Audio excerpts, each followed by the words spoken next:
You are Locked On Kentucky, your daily podcast on the Kentucky Wildcats. Part of the Locked On Podcast Network, your team every day. All right, what's going on, Big Blue Nation? Welcome on into Locked On Kentucky, your daily Kentucky Wildcats podcast. I'm your host, Lance Dawe, writer for USA Today for various SEC-related things. But on this podcast specifically, we take a dive into all things Kentucky athletics. Thank you so much for making Locked On Kentucky your first listen every single day. I want to remind everybody that we are free and available on all platforms. Due to time constraints, today's episode will not be recapping Kentucky versus Texas A&M. We will be previewing Kentucky versus Auburn later on this Saturday, and then we will have a recap of Texas A&M versus Kentucky up on Friday. We're going to go over what will be one of the biggest matchups of the year. It's going to be incredibly exciting. Number 2, Auburn at home, hosting number 12, Kentucky. We're going to take a dive into the Auburn offense. We're going to talk about the Auburn defense. And then to wrap the show up, we've got a crossover with Locked On Auburn and Zac Blackerby, going to continue to talk about this game and give some final thoughts and a final score prediction. Let's go ahead and get into the Auburn offense here. Quick and diverse is what I had labeled down here on my notes. Auburn's pace of play since Bruce Pearl got there back in 2014 has continually increased, it feels like. And it was at its peak when Jared Harper and Bryce Brown were there, and they took those two guards took Auburn to the Final Four. Now, the senior-laden team that they had after that was a little bit slower. And then this year's team is incredibly quick. They have a lot of different shots that they put up, but it's not like crazy frenetic. It's not like first in the nation or anything like that. Their pace of play actually is 49th nationally, which is pretty solid, top 50. That's a really quick offense. They average 80.6 points per game, which is third in the SEC. They put up a lot of shots, as Bruce Pearl teams have been known to do. 63.8 field goal attempts per game is third in the SEC. They take a lot of threes. If you, as a Kentucky fan, have watched this Wildcats-Tigers rivalry over the past 2 years, you know Bruce Pearl teams chuck up everything. 26 threes per game, which is tied for third in the SEC. And then when you talk about stylistically, not just statistically, but the X's and O's of what Auburn likes to do, Pearl runs a version of the flex offense in the half court, but the Tigers like to see as much as they can in transition. They like to get looks in transition, which isn't necessarily a stylistic philosophy. I mean, I guess it is, but at the same time, it's not like X's and O's. It's just more, what can you find in transition, right? The 4 out is also something that you'll see a lot out of Auburn. What that means is you'll see 4 players scattered around the perimeter, and they're going to see 1 big man inside. We're going to see a lot of different flex stuff run off of that. So that's what Pearl likes to do stylistically. Getting into some more numbers here. 15.3 assists per game for Auburn, which is third in the SEC. They are tied for 4th in the conference in field goal shooting about 45.5% from the floor. Free throw shooting is not great, but it's not terrible. 72% from the free throw line are the Tigers. They're a decent three-point shooting team. They put a lot up, and they knock a pretty good bit down. 34.6% from the on the arc are the Tigers. That is third in the SEC, and then they are 5th in the SEC in rebounds with 39.1. So it's a very quick offense. They like to look in transition, and they put up a lot of shots. And efficiency-wise, they're actually pretty good. 18th nationally in adjusted efficiency, according to KenPom. So this is a team that is similar to Kentucky in that they average a lot of points per game. They put up a lot of shots, and they run well in transition. The only difference here is Kentucky doesn't put up as many threes, but still, Auburn doesn't put up like a ton. They put up 26 a game, which is only good for third in the conference. But and I say only, but still, it's not like what it used to be. Some key contributors here. They've got so many different guys. Auburn goes about 11 deep. And whenever I say they go about 11 deep, it's not like they have like 11 different guys that'll touch the ball on a given night, and it's only like 8 of them that actually get significant minutes, and those other 3 get like 2 or 3. No, Auburn goes 11 deep. They rotate 11. 3 key contributors here, though. Jabari Smith, potential number 1 overall draft pick. He is a fluid jump shooter at 6'10", shooting about 43.7% from 3, 16.1 points per game, 6.2 rebounds per game, and 2 assists per contest. Jabari has come up clutch for Auburn at different times this season. Again, like I mentioned, just a phenomenal jump shooter. He has been known to break opposing teams' rhythm. That's one of the things that I've noticed whenever I watched him on film is when another team gets on a run, Auburn goes to Jabari and lets him shoot a three, and he's going to knock it down. Like every single time I've seen it, a team get on a run, Jabari Smith, three, bang. Team's momentum is killed. He is going to be crucial in this matchup for Auburn. Very, very important because he's a unicorn of sorts. He plays, if you've not seen the comparisons, he plays like Kevin Durant. He looks like Kevin Durant, handles the ball like Kevin Durant, shoots like him. It's almost the same person. So Auburn is going to do a lot of different things with Smith in this game. And so the question for Kentucky is how do you guard that? And we'll get into that later on in the show. Wendell Green Jr., another participant here, key contributor, 13.2 points per game, 4.1 rebounds per game, and 4.7 assists per game. Now, when I read those numbers to you, doesn't it sound like those are numbers of a starter, right? Well, Wendell Green Jr. actually comes off the bench for the Tigers. He's an incredible sixth man. He is a relatively small guard. Offensively, he's got a lot of different things he can do with this game. He can hit the mid-range. He can drive to the basket. He's got a great layup package, and he can shoot the three. Extremely rangy. He actually shoots a higher percentage from 30 feet or beyond than he does closer to the three-point line, which is insane. Kid's got massive, massive range. 36.3% from beyond the arc is what he is shooting. He is going to be somebody that if Kentucky is trying to shut Auburn down in transition, he's going to be the catalyst for Auburn whenever they want to get out and run. Kentucky has to slow that down. Third key contributor here, Walker Kessler.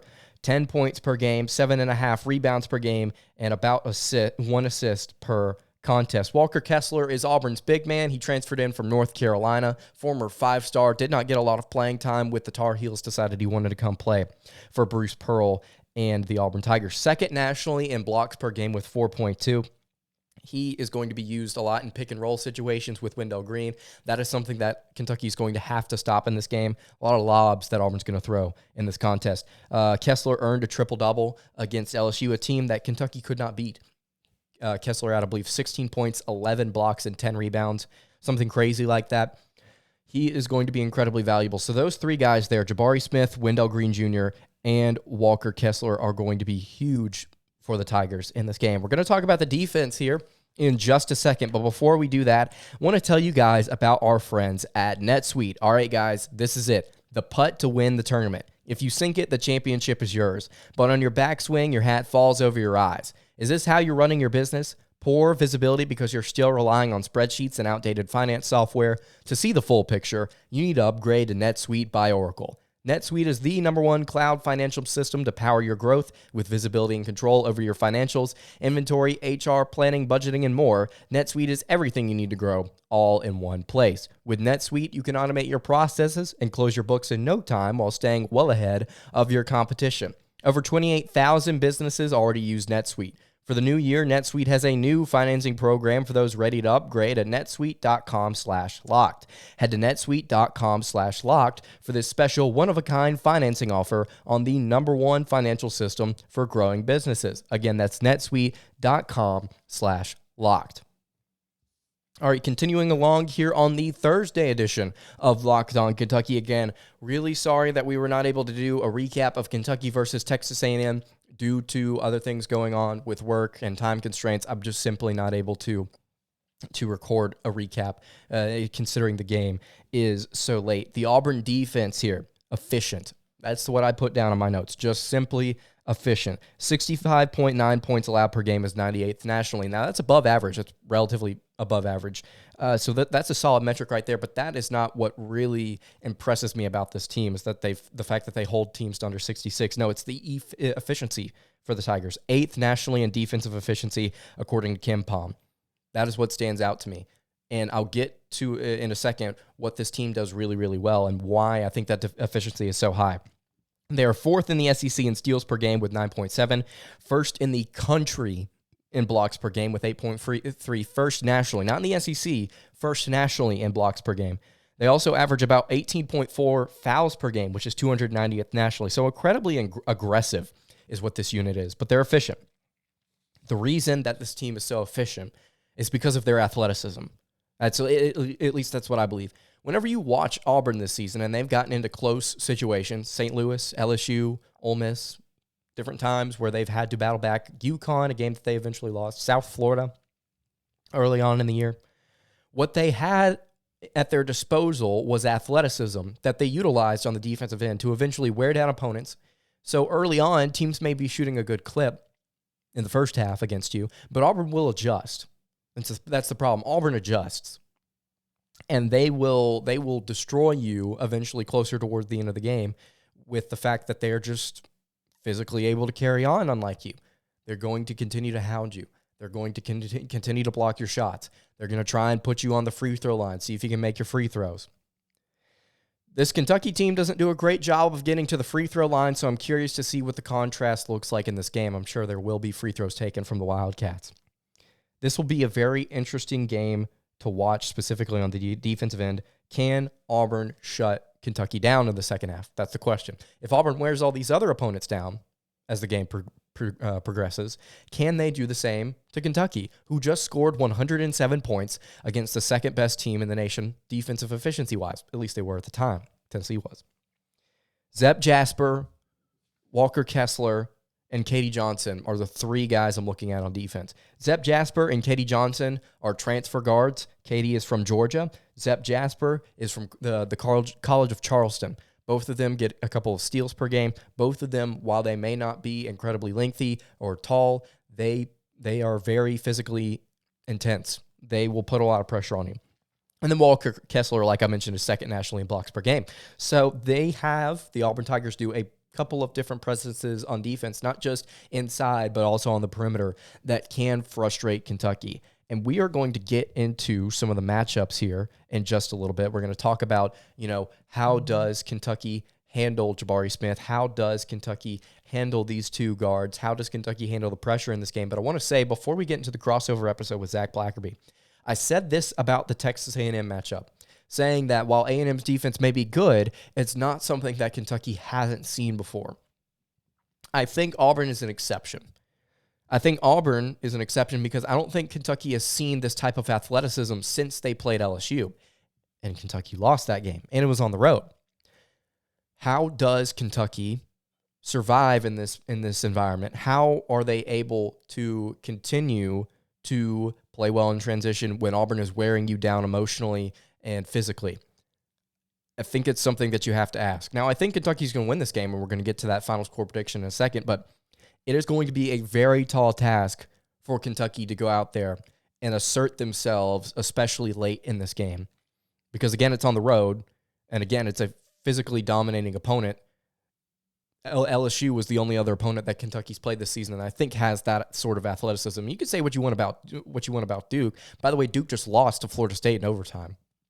You could say what you want about Duke, but LSU and Auburn are two of the more impressive teams that I think Kentucky will face so far this year. So let's go ahead and get into the crossover episode with Locked On Auburn. We're going to talk about some of the things that will be important in this game, some of the matchups, just talking about the history of this rivalry, at least recently.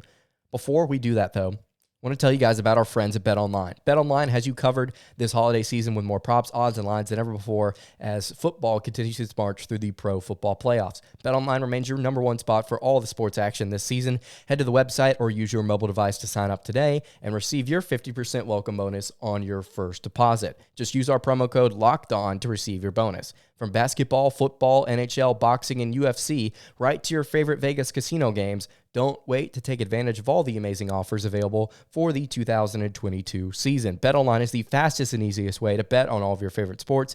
BetOnline, where the game starts.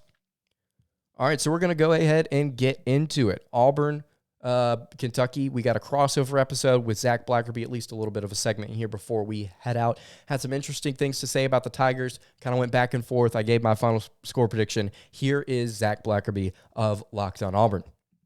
Time for a little crossover action. SEC basketball action with Locked On Auburn and Locked On Kentucky. Lance Dawe, Zac Blackerby. Look, folks are calling this one, Lance, one of the more anticipated basketball matchups in the conference in years. I mean, ticket prices for a seat in Auburn Arena and standing room only going up towards $300. This is a hot ticket happening between these two teams Saturday. Yeah, absolutely. And I've been saying it on my show. This is one of the most anticipated matchups of the entire year, in my opinion. Number 2 versus number 12. Like you just mentioned, I actually looked just a minute ago. Standing room only, $260. That's the cheapest you can get right now. So this is going to be really, really exciting. This matchup between these two teams. There wasn't a lot of bad blood between these two programs until Bruce Pearl came to Auburn. Yep. And I believe the 5-year anniversary of Bruce Pearl defeating the Wildcats 75-70 was just a few days ago, if I'm not mistaken. That's probably was the monumental program building win for Auburn at the time. So yep. There's been a little bad blood since that game, and this has been a really fun rivalry. Yeah, and since then, Auburn hasn't really been afraid of Kentucky anymore. Like you said, I mean, that was a symbolic win, and the mindset of the Auburn basketball program and the Auburn basketball fan and the Auburn basketball player has shifted a bit, where it's like, okay, the big thing in Auburn basketball's ascension was, can you get past the Kentucky Wildcats? Then they did it. And then, of course, that happened in their run where they had to beat pretty much every blue blood to get to the Final Four a few seasons ago when that game went into overtime. One of the better basketball games that I've ever seen. So as far as what's happening this Saturday, Auburn playing some of the best defense in the country. It seems like this team still has a chip on its shoulder from I think they believe that they should be the number one team in both polls. It did not happen that way earlier this week, but they understand how big this is. And Auburn is so good at home. It's tough to win for anyone in Auburn Arena. Yeah, absolutely. Auburn's got a lot of momentum right now. And you look at that game against Ole Miss. Ole Miss threw all of the punches that they could in the first half. And like you mentioned, it's the defense for Auburn recently that's been impressive. Giving up almost 66 points a game. But what really stands out to you is the efficiencies. 8th nationally adjusted efficiency, according to KenPom. They're first in the nation in blocks per game, 3rd in the SEC in steals per game. They do a lot of really good things on the defensive end, especially as games go on. Auburn kind of wears you down with their athleticism on the defensive end. I will say, though, this Kentucky team just dropped 107 points on what was at the time the second best team in defense, in the country. So Kentucky right now playing very well on the offensive end, and they just got back Severe Wheeler, their starting point guard, who was out for a couple of games with a neck injury. They're building a lot of momentum right now, and very similar to Auburn on the offensive end, they like to push the pace. They like to run in transition. They like to shoot the three. So these two teams stylistically, I think, are very similar offensively. It's just, can Auburn wear Kentucky down? And honestly, I don't want to say I don't know if Auburn can, because we've seen them do that so far this year. But Kentucky is a different breed, I feel like. And so it's going to be a really interesting challenge for the Tigers. What do you think about the storyline with Wheeler and Katie Johnson? They will be matched up a ton in this game. These guys know each other well. One of the many storylines going into this one.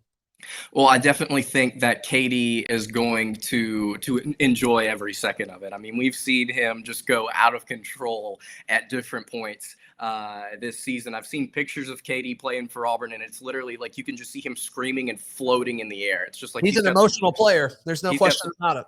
Crazy dramatic picture. So I think the matchup between Wheeler and Johnson is going to be interesting. Wheeler, in my opinion, between him and Ty Washington, Wheeler's the better guard in transition. So I wonder how Johnson's going to keep up with the pace that Kentucky's going to want to play with Severe Wheeler. I think the storyline between those two guys, obviously both playing at Georgia, is fascinating. But when you look at the individual matchup, offensively, I think Wheeler wins that battle, surprisingly, even though Katie Johnson's one of the better defenders in the SEC. But when you look at what Katie Johnson brings on the offensive end, I mean, Wheeler's only 5'9". So I think Katie, if he wants to be able to kind of be diverse in what he does, if he wants to drive, if he wants to shoot, he's probably going to have his way with Severe Wheeler. So both these guys, I'm looking to see them score a lot of points against each other, honestly. Yeah, I think that's going to be fun. And Lance, it's interesting. This is the first time I can recall where Auburn will play Kentucky and Auburn will have the best basketball player on the court. In your mind, what does Kentucky do to slow down Jabari Smith?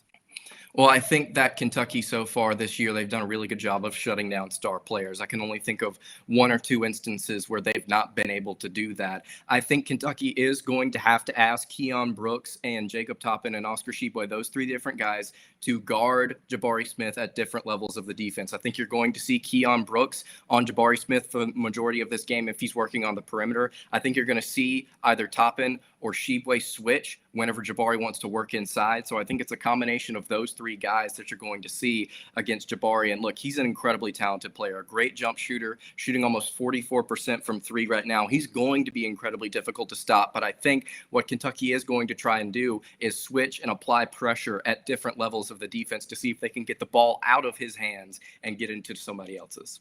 You got a pick for this one coming up? I like Auburn at home in this one. I don't think it'll be pretty, but I think Auburn wins this one by 3 or 4 when it's all said and done. Look, something that Auburn has shown time and time again this season is resiliency. They did it against Ole Miss. They did it against St. Louis. They showed resiliency against LSU, a team that Kentucky couldn't beat whenever LSU climbed back into that game. But Kentucky's on a little bit of a hot streak right now, and I know that their strength of schedule is not the most impressive, but they've been building and they've gotten some really big wins as of late. I'm going to take Kentucky to win this one by 4 or 5. I think this is going to be a high-scoring affair. I think that Kentucky is going to be able to do a lot of great things with Oscar Tshiebwe. If you haven't seen, he's averaging over 15 rebounds a game, over 17 points a game. Absolutely phenomenal presence inside. I think you're going to see Kentucky get out and run, and it's going to frustrate Auburn at times. Even though Auburn's going to be able to score, I think Kentucky scores a little bit more. I'm going to go 84-80 is probably where I'm sitting with this matchup. Yeah, if it's fireworks, I like the Wildcats in this one. I agree with you there. And if Kentucky plays like they did against Tennessee, they can beat anyone in college basketball. But I think Auburn's defense slows things down a little bit. So it's going to be fun. It's going to be fun to see this one. And whoever wins this game, we said this about the Auburn-LSU matchup a few weeks ago. Whoever wins this game has a really good shot at positioning themselves, as far as the SEC standings go for the remainder of the season. Lance, Auburn folks want to get a scoop on the opponent, a peek behind the curtain. How can they check out Locked On Kentucky? Well, they can follow the show on Twitter at Locked On UK. They can follow me on Twitter at @LanceDawe_. If you want to go check out the podcast, Locked On Kentucky, wherever you get your podcasts. And you can also check us out on our YouTube channel, Locked On Kentucky. Absolutely. Lance does great work over there at Locked On Kentucky. You can check out my show, of course, every single day, Locked On Auburn. I'm also on Twitter at Zac Blackerby. We'll be back tomorrow, both Locked On Kentucky and Locked On Auburn. You've been listening to the Locked On Podcast Network.